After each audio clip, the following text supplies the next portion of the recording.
এন্ধাৰো সঁচা মোৰ বহুদিনৰে আপোন নিজানত গান মোৰ শেষ হ'ব ভাবো তোমাৰ বুকু। নমস্কাৰ। যোৱাকালিৰ পৰা গোটেই অসমকে ধৰি আমাৰ ভাৰতবৰ্ষত দুখৰ কেৱল এক ছাঁ বৈছে। আমাৰ সকলোৰে মৰমৰ, সকলোৰে শ্ৰদ্ধাৰ জুবিন দা আৰু আমাৰ মাজত নাই। তেখেতৰ বৰ্ণিল জীৱনৰ আলোকপাতটো কৰি আমি কেতিয়াও শেষ কৰিব নোৱাৰোঁ। তথাপিতো আমি তেখেতক চেণ্ডপেপাৰ আৰু চেণ্ডপেপাৰৰ ফেমিলিৰ তৰফৰ পৰা আমি শ্ৰদ্ধাৰে সোঁৱৰিব বিচাৰিছোঁ।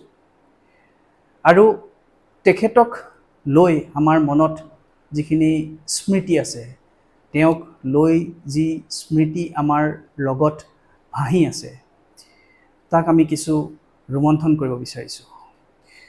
মই জ্ঞানদীপ, আৰু আমি আজি জুবিন দাক অশ্ৰুসিক্ত নয়নেৰে শ্ৰদ্ধাঞ্জলি দিব বিচাৰিছোঁ।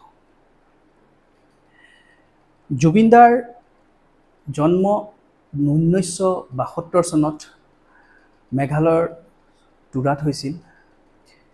তেখেতৰ পিতৃ মোহিনী মোহন বৰঠাকুৰ, যি এজন কবি হিচাপেও জনাজাত আছিল, আৰু মাতৃস্বৰ্গীয় ইলি বৰঠাকুৰো এগৰাকী সুগায়িকা আছিল।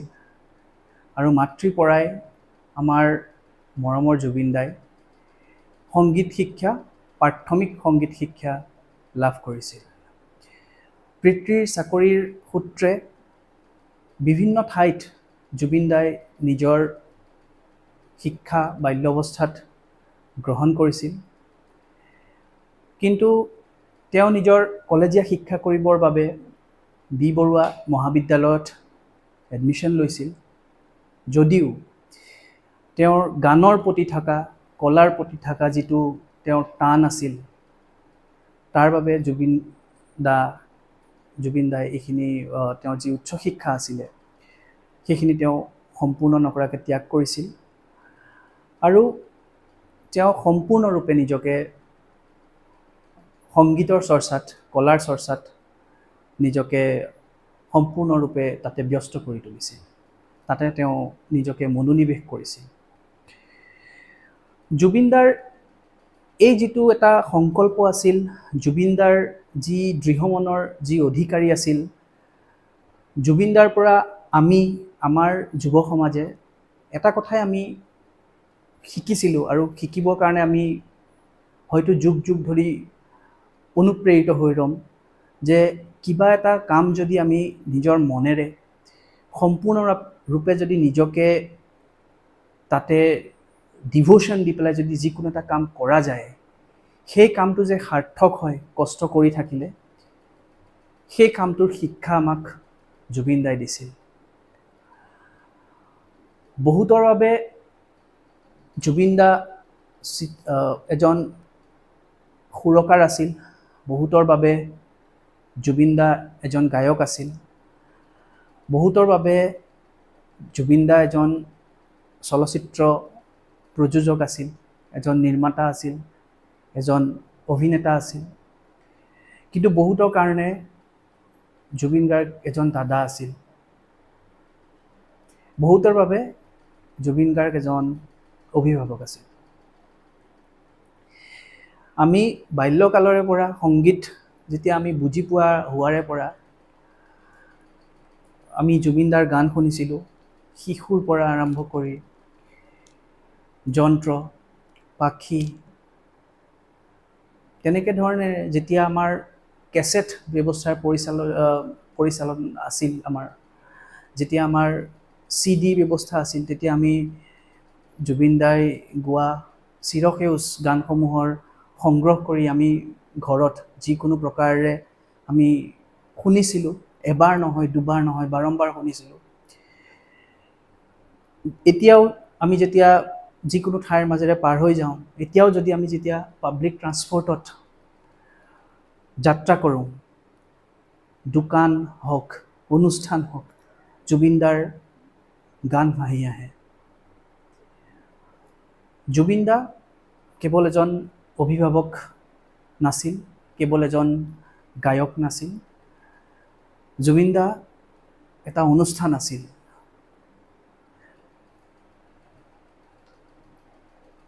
জুবিনদাৰ প্ৰথম এলবামৰ কথা যদি আমি ক'বলৈ যাওঁ, 1992 চনত অনামিকা এলবামৰ জৰিয়তে তেখেতে আত্মপ্ৰকাশ কৰিছিল।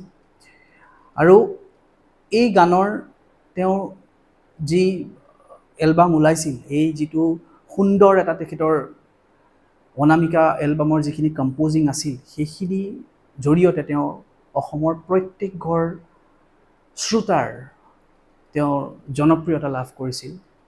প্ৰত্যেকজনে তেওঁৰ গানক, তেওঁৰ সুৰক আঁকোৱালি লৈছিল। তেওঁৰ প্ৰথম বিহু গীত, বিহু এলবাম উজান প্ৰীতি 1995 চনত ৰিলিজ হৈছিল আৰু বাণিজ্যিকভাৱে এইটো এটা ডাঙৰ সফল এলবাম আছিল, এটা বিগ হিট হৈছিল। তেনেদৰে জুবিনদাৰ যিটো গানৰ শৈলী আছিল, জুবিনদাৰ গানৰ যিটো কম্প'জিং আছিল, সেই অসাধাৰণ কম্প'জিঙৰ আঁৰত জুবিনদাই পশ্চিমীয়া সংগীতৰ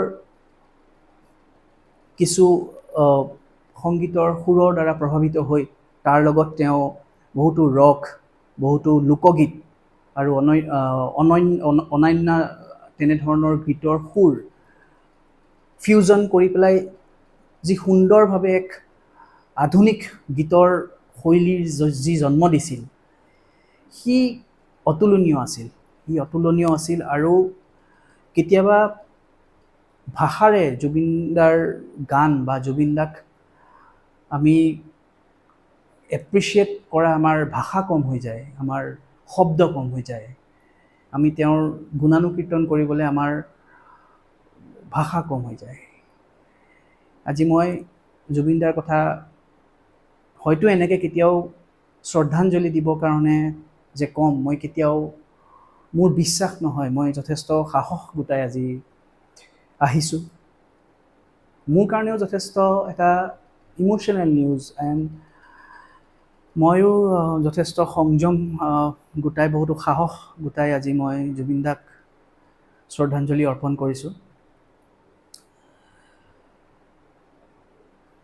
1995 চনত তেওঁ বলিউডতো নিজৰ খোজ পেলাইছিল আৰু কেৱল বলিউডতেই নহয়, বিভিন্ন ধৰণৰ ৰিজনেল ইণ্ডাষ্ট্ৰিটো, যেনেকৈ আমাৰ বেংগলী মিউজিক ইণ্ডাষ্ট্ৰিটো তেওঁ নিজৰ খোজ পেলাইছিল আৰু যথেষ্ট ধৰণৰে তেওঁ সেই ইণ্ডাষ্ট্ৰিটো কণ্ট্ৰিবিউট কৰিছিল। বলিউডত তেখেতে আমি যিখিনি গান শুনিছোঁ তেওঁৰ পৰা, ইয়া আলীৰ পৰা আৰম্ভ কৰি পেলাই জানে ক্যা জানে মন, জগলাল লাল, বহুতো ইম'শ্যনেল আমি তেওঁৰ সেই বলিউডৰ গানসমূহক লৈ পেলাইও আমি হয়তো বহুজনে কলেজৰ ফাংচন, আমি হয়তো বহুজনে স্কুলৰ ফাংচন, আমি হয়তো বহুজনে গ্ৰেজুৱেশ্যনৰ ফাংচন ইত্যাদি আমি তেওঁৰ গান গাইছোঁ। নৱাগত আদৰণি সভাই হওক বা বিদায় সভাই হওক বা যিকোনো ধৰণৰ ফাংচনেই হওক, সকলোতে মাথো জুবিনদাৰ গান। ফূৰ্তি কৰিবলৈও জুবিনদাৰ গান, যিকোনো ধৰণৰ মনোভাৱ প্ৰকাশ কৰিবলৈও জুবিনদাৰ গান। জুবিনদা কেৱল গায়কেই নাছিল, জুবিনদা আমাৰ জীৱনৰ এক অনবদ্য অংগ আছিল।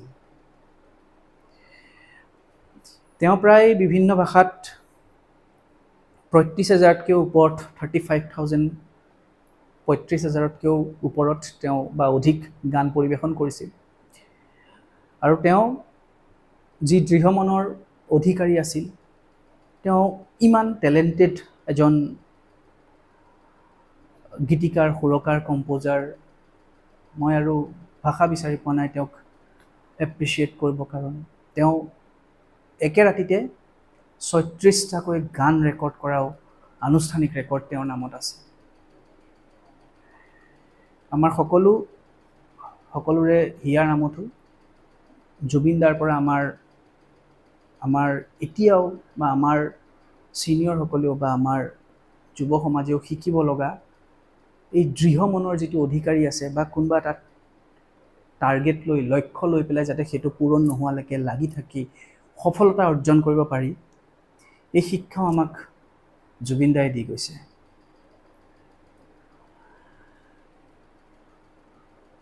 জুবিনদাৰ প্ৰথম পৰিচালিত চলচ্চিত্ৰ যদি কয় তুমি মোৰ মাথো মোৰ 2000 চনত 2000 ইন দ্য ইয়েৰ 2000 চনত মুক্তি লাভ কৰিছিল আৰু তেওঁ মুখ্য চৰিত্ৰত এই চিনেমাত অভিনয় কৰিছিল। তেওঁ প্ৰথম লিখিত আৰু পৰিচালিত এখন অসমীয়া বোলছবি, গতিকে তেখেতে কেৱল সুৰকাৰ বা গীতিকাৰ হিচাপে সংগীততে তেওঁৰ যিটো টেলেণ্ট তাতে সীমাবদ্ধ নাছিল, তেওঁ সুদক্ষতা বোলছবি জগততো আছিল, পৰিচালক হিচাপেও আছিল, এজন অভিনেতা হিচাপেও আছিল।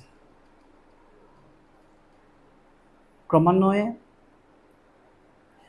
সংগীত নিৰ্মাতা হিচাপে তেখেতে প্ৰায় 38খন অসমীয়া চলচ্চিত্ৰৰ লগতে বহু ৰিজনেল, মই কোৱাৰ দৰে সংগীত ইণ্ডাষ্ট্ৰীটো তেওঁ অৰিহণা আগবঢ়াইছিল, বেংগলী ইণ্ডাষ্ট্ৰী হওক বা কানাড়া ইণ্ডাষ্ট্ৰী হওক। তেওঁৰ খুব জনপ্ৰিয় গানসমূহৰ ভিতৰত আমাৰ এতিয়াও মনলৈ ভাহি আহে হিয়া দিয়া নিয়াৰ কথা, দাগ বোলছবিৰ সেই মনলৈ উভতি আহে ল'ৰালি, নায়ক চিনেমাৰ নায়ক হ'ব খুজি খলনায়ক হলি, প্ৰেম আৰু প্ৰেম কন্যাদানৰ সেই সোণ ৰূপেৰেও জুখি চাব নোৱাৰি, জোনাকী মন, কাঞ্চনজংঘা, মিছন চাইনা ইত্যাদি। তেওঁ অসমীয়া জগতত এখন টেলিভিছন চিৰিয়েলত অভিনয় কৰিছিল, অনুৰাধা, আৰু সেই অনুৰাধা যোনটো গান আছিল যুগে যুগে প্ৰতি যুগে, এই গানটো আমাৰ মনত সদায় আহি থাকে, সদায় আহি থাকে। মুঠতে জীৱনৰ প্ৰত্যেকটো খোজত, প্ৰত্যেকটো ভাৱনাত, প্ৰত্যেকটো ইম'শ্যনত জুবিনদাৰ গান, জুবিনদাৰ সেই মৰম লগা হাঁহিটো, জুবিনদাৰ সেই কথাবোৰ সদায় ভাহি থাকে। আমি প্ৰত্যেকজনে ক'ৰবাৰ নহয় ক'ৰবাৰ পৰা হয়তো কোনো এটা দিশৰ পৰা জুবিনদাৰ ফেন আছিলোঁ। তেওঁ এগৰাকী পৰিচালক আৰু লেখক হিচাপে তেওঁৰ নামত 3খন চলচ্চিত্ৰ আছে, তুমি মোৰ মাথো মোৰ, মিছন চাইনা আৰু কাঞ্চনজংঘা। তেওঁ আৰু এখন খুব সুন্দৰ বোলছবি নিৰ্মাণ কৰি থকা আমি তেখেতে নিজে ব্যক্ত কৰিছিল, যি বোলছবিত তেখেতে এজন অন্ধ ব্যক্তিৰ ৰূপতো অভিনয় কৰিব বুলি আমি শুনা পাইছিলোঁ, ৰৈ ৰৈ বিনালে। আমি শুনামতে তাৰ লাষ্ট ষ্টেজত ডাবিং চলি আছিল। আমি আশা কৰোঁ সোনকালে সেই চলচ্চিত্ৰখন আমাৰ মাজত আহক আৰু আমি জুবিনদাক পুনৰ বোলছবিৰ মাধ্যমেৰে চাব পাৰোঁ। জুবিনদাৰ কথা কৈ কেতিয়াও শেষ কৰিব নোৱাৰি। তেখেতে বিভিন্ন ধৰণৰ ৰিজনেল ভাষাত, যেনে গোৱালপৰীয়া ভাষা, কাৰ্বি হওক, খাচী হওক, মালায়ালাম হওক, মাৰাঠী হওক, তামিল হওক, তেলেগু হওক, তিৱা হওক, বিভিন্ন ভাষাত, বড়ো হওক, বিভিন্ন ভাষাত তেওঁ গান পৰিৱেশন কৰিছিল। সাংঘাতিক প্ৰতিভাৰ অধিকাৰী আছিল। তেনেকুৱা এজন ব্যক্তি, স্বনামধন্য ব্যক্তি পুনৰ আমাৰ মাজত আহিবলৈ হয়তো আৰু কিমান দশক আমি অপেক্ষা কৰিব লাগিব আমি নাজানো। বহু বাদ্য তেওঁ বজাব জানিছিল। আমি ইখনৰ পৰা সিখন যেতিয়া ফাংচন আমি চাইছিলোঁ, এতিয়াও মনত পৰে সৰুতে আমি যেতিয়া জুবিন গাৰ্গৰ ফাংচন হোৱা বুলি শুনিছিলোঁ আমি দৌৰি গৈ ফিল্ডত হাজিৰ হৈছিলোঁ যে আজি জুবিন দা আহিব হাজাৰ হাজাৰ মানুহ হৈছিল তাৰ মাজত দূৰৰ পৰা জুবিন দাক দেখা পাইছিলোঁ সেই অনুভৱ আৰু হয়তো নাপাম বিভিন্ন ধৰণৰ বাদ্যযন্ত্ৰ তেখেতে বজাব জানিছিল সৰুৰে পৰা দেখা মতে মই ৰিকল কৰিব পৰা মতে গীটাৰখন তেওঁ লগত লৈ ফুৰিছিল বিভিন্ন অনুষ্ঠানত আমি গীটাৰ পৰিৱেশন কৰা দেখা পাইছোঁ ড্ৰাম তেনেকৈ হাৰমনিয়াম মেণ্ডেলিন কীবোৰ্ড তবলা আৰু বিভিন্ন প্ৰসাৰণ বাদ্য তেখেতে বজাবৰ কাৰণে জানিছিল এজন বহু বাদ্যবাদক বুলিও আমি তেখেতক ক'ব পাৰোঁ এজন বিভিন্ন প্ৰতিভাৰ তেওঁ অধিকাৰী আছিল দেশৰ সংগীত উদ্যোগত তেখেতৰ যি অৱদান আছিল সেই অৱদানৰ বাবে তেওঁ 2009 চনত ৰাষ্ট্ৰীয় চলচ্চিত্ৰ সন্মান তেওঁ লাভ কৰিছিল শ্ৰেষ্ঠ নন ফিচাৰ চলচ্চিত্ৰ সংগীত পৰিচালক ইকোজ অফ চাইলেন্স সেইখনৰ বাবে সেই বোলছবিখনৰ বাবে যে নন ফিচাৰ চলচ্চিত্ৰখনৰ বাবে 2023 চনতো অষ্টম অসম ৰাজ্যিক চলচ্চিত্ৰ সন্মান শ্ৰেণীত শ্ৰেষ্ঠ প্লেবেক গায়কৰ বাবে গায়ক তেখেত হৈছিল গায়ক হিচাপে তেওঁ পৰিগণিত হৈছিল আৰু তেখেতে ইমানখিনি এচিভ কৰিছিল যিখিনি হয়তো তেওঁৰ কাৰণে কমেই আছিল আৰু ষ্টাৰডাষ্ট এৱাৰ্ডে হওক BFJ এৱাৰ্ডে হওক গ্লোবেল ইণ্ডিয়ান ফিল্ম এৱাৰ্ডে হওক গপশপ মিউজিক এৱাৰ্ডে হওক বহুতো তেওঁ পুৰস্কাৰ লাভ কৰিছিল কেৱল সংগীত জগত কেৱল বোলছবি জগততে সীমাবদ্ধ নাথাকি থিয়েটাৰ জগততো তেওঁ যথেষ্ট কণ্ট্ৰিবিউশ্যন কৰিছিল অৰিহণা যথেষ্ট যোগাইছিল বহু গান তেখেতে ৰচনা কৰিছিল যি অসমৰ ভ্ৰাম্যমান থিয়েটাৰত বৰ্তমানো জনপ্ৰিয় হৈ আছে আৰু চিৰকাল জনপ্ৰিয় হৈ থাকিব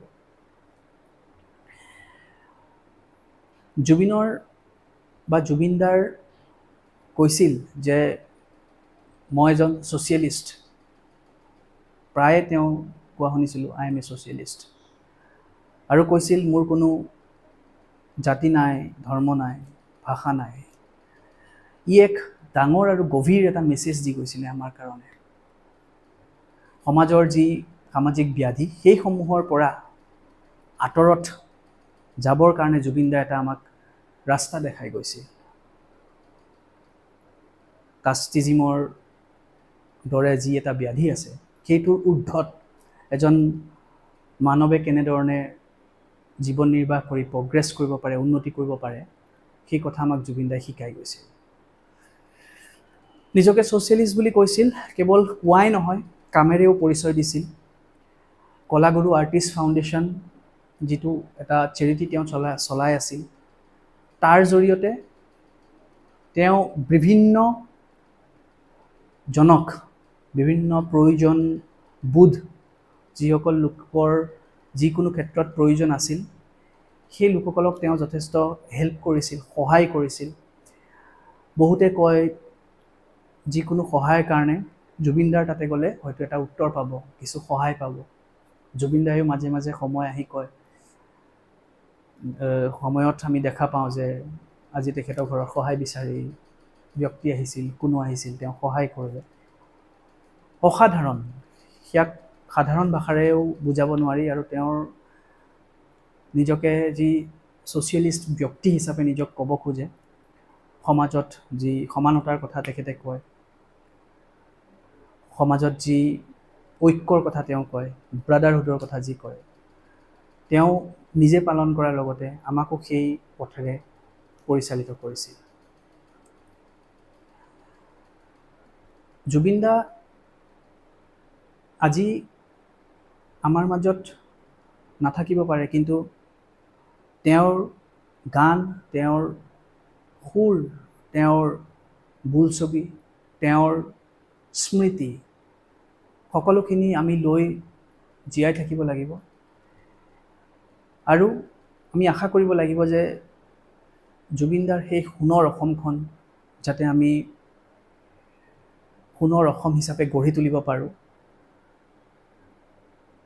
আমাৰ অসমীয়া জাতিয়ে যাতে তেওঁ আঙুলিয়াই দিয়া আমাৰ অসমীয়া জাতিৰ উত্থানৰ যি দিশ দেখুৱাই গৈছিল সেইখিনিত যাতে আমি খোজ কাঢ়িব পাৰোঁ ইয়াকে কৈ মই চেণ্ট পেপাৰৰ ফালৰ পৰা চেণ্ট পেপাৰ একাডেমীৰ তৰফৰ পৰা ফেমিলিৰ তৰফৰ পৰা মই শ্ৰদ্ধাঞ্জলি আগবঢ়াইছোঁ বহুত বেছি কথা মই ক'ব পৰা নাই ময়ো বহুত ইমোশ্যনেল হৈ আছোঁ আজি যোৱাকালিৰ পৰাই আৰু পৰা নাই যে এখোজ আগুৱাই গৈ কিবা কাম কৰোঁ যথেষ্ট এইটো এটা আমাৰ কাৰণে এটা শ্বক আছিল এইটো এটা আমাৰ কাৰণে হঠাৎ অহা এটা দুঃসংবাদ আছিল যিটোৰ পৰা ওলাই আহিবলৈ বহুত কষ্ট শেষত জুবিনদাৰ এজন অনুৰাগী হিচাপে এজন ফেন বয় হিচাপে দুআষাৰী গীত তেওঁৰ আওৰাব বিচাৰিছোঁ কিবা ভুল হ'লে ভুল ভ্ৰান্তি হ'লে ক্ষমা কৰি দিয়া যেন প্ৰতি প্ৰভাতৰ শেৱালি ফুলে কব তোমাকেই মোৰ কথা প্ৰতি মেঘালী নিশা জোনে কব তোমাকেই মোৰ বেথা ধুমুহাৰ সতে মোৰ বহু যুগৰে নাচোন এন্ধাৰো সঁচা মোৰ বহু দিনৰে আপোন জানত গান মোৰ শেষ হ'ব ভাবো তোমাৰ বুকু মায়াবিনী ৰাতিৰ বুকু দেখা পালো তোমাৰ ছবি ধৰা দিলা গোপনে আহি হিয়াৰ কোণত তুমি যে মোৰ শুকান মনত নিয়ৰৰে চেঁচা টোপাল নামি অহা ৰ'দৰে নৈ মোৰ দেহত প্ৰতিপুৱা ধন্যবাদ